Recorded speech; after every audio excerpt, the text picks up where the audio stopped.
కొంచెం నాన్నగారు సినిమాలు చూసినప్పుడు భయపడతారా?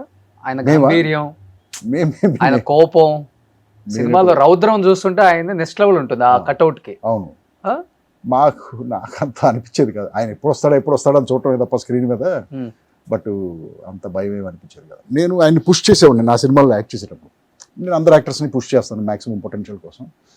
ఆయన చాలా చిరాకు పడిపోయాడు. ఆయన ఒకసారి ఏదో సినిమాకి అవునులో యాక్ట్ చేశాడు. ఆయన అవునులో ఒక షాట్ ఉంది.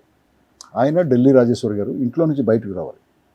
బయటకు వచ్చేటప్పుడు మెయిన్ డోర్ తర్వాత ఒక మెట్టు ఉంటుంది, ఆ తర్వాత పాత్వే ఉంటుంది. డైలాగ్ ఏంటంటే అక్కడ ఏమండి సెల్ తీసుకున్నారా, అంతే డైలాగ్. అవ్వదు ఆయనకి డైరెక్షన్ ఎలా ఇచ్చానంటే నేను తీసుకున్నాను అంతే డైలాగ్ అయింది. బట్ యాక్షన్ ఇచ్చాను ఏంటంటే ఫస్ట్ ఇక్కడ టచ్ చేసుకోడాడి, ఇది జేబు, దాని తర్వాత తీసుకున్నాను, సెల్ ఇక్కడ ఉంది, ఇది కన్ఫర్మేషన్. ఏమండి సెల్ తీసుకున్నారా, తీసుకున్నాను, ఇంతే నువ్వు చేయాల్సింది. సరే ఫస్ట్ షాట్ ఫస్ట్ టేక్ పెట్టాడు.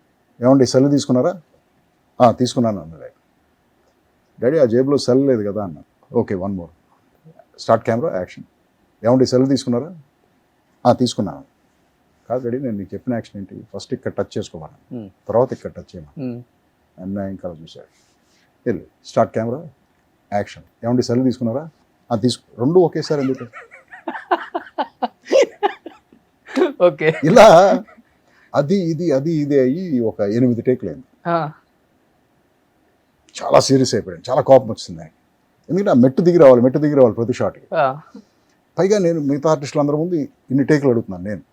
ఇప్పుడు ఈ సీనియర్ ఆర్టిస్టులు అందరూ ఏంటంటే బయట వెళ్ళి యాక్ట్ చేసేటప్పుడు ఒక టేక్ చేస్తారు, ఓకే థ్యాంక్ యూ అంటారు. అవతలాడు మరి అడగటానికి ఇబ్బందో లేకపోతే వీడు చేసిందే కరెక్ట్ అనుకుంటారో తెలియదు నాకు. But for me it is not like that. Maybe my father whoever, but short పర్ఫెక్ట్గా రావాలి. నేను చెప్పింది నీకు ఎందుకు ఇంకెందుకు నేను ఇష్టం వచ్చినట్టు చేసినప్పుడు.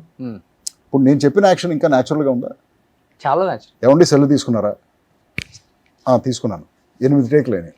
తర్వాత షార్ట్ ఓకే అని వచ్చి అందరి ముందు నన్ను ఆ మహానటుడు ఎన్టీ రామారావు వచ్చిన వీడితో మాత్రం సినిమా చేయను అంటాడు అని చెప్పేసి వెళ్ళిపోయాడు.